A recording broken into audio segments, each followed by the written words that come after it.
आजमगढ़ दीदागा थाना क्षेत्र के अंतर्गत भादो और जौनपुर जनपद के खेदसरा थाना के सोगार मार्ग पर बेसी नदी में बड़े सीट में पटिया और बालू के साथ लपटे हुए 3 बच्चों का शव रविवार को शाम को मिलने से सनसनी मच गई। 8 साल का लड़का, 6 साल की लड़की, 2 साल की लड़का थे। तीनों में पूरे नग्न थे और हाथ में बंधा था, काले धागे से हाथ पैर बंधे थे। नदी में मछली मार रहे लोगों ने इसकी सूचना दी। मौके पर पहुंची दीदागा एसओ चौकी इंचार्ज माटीगंज खेदसराय एसओ पहुंच गए। बेसो नदी के बीच धारा में वह बह रहे थे। शव को बाहर लाया गया। करीब 1 घंटे तक सीमा विवाद चला। लेखपालों को बुलाया गया। जांच पड़ताल के बाद खेदसराय पुलिस ने शव को कब्जे में लिया।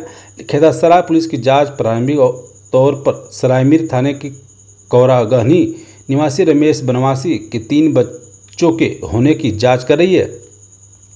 पुलिस सरायमीर पहुंचकर पूछताछ कर रही है। बताया जा रहा है कि रमेश बनवासी के बीमार में 5 बच्चों में 3 की मौत हो गई, अन्य 2 भी बीमार हैं। हालांकि पुलिस पुष्टि के लिए हाथ पैर मार रही थी।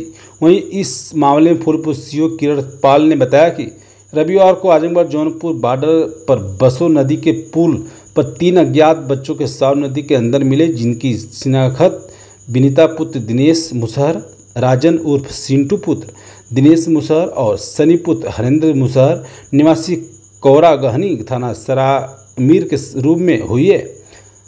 भजनों द्वारा बताया गया कि बच्चों की मौत डायरिया के कारण हुई है, जिन्हें नदी में बहा दिया गया था। शव का पंचनामा कर पोस्टमार्टम के लिए भेज दिया गया है।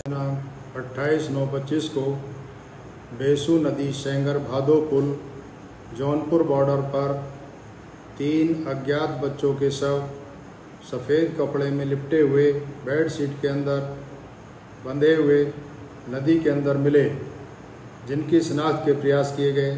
शिनाख्त से विनीता उम्र 7 वर्ष पुत्री दिनेश मुसहर व राजन उर्फ सिंटू उम्र 2 वर्ष सन ऑफ दिनेश मुसहर तथा सनी उम्र 5 वर्ष सन ऑफ हरेंद्र मुसहर निवासीगण कौरागहनी थाना सरायमीर जनपद आजमगढ़ के रूप में हुई। बच्चों की मृत्यु परिजनों द्वारा बताया गया कि डायरिया बीमारी के कारण हुई थी, जिन्हें नदी में बहा दिया गया था। शवों के पंचनामे की कार्रवाई कर पोस्टमार्टम हेतु जनपद आजमगढ़ भेजा गया। आवश्यक विधिक कार्रवाई की जा रही है।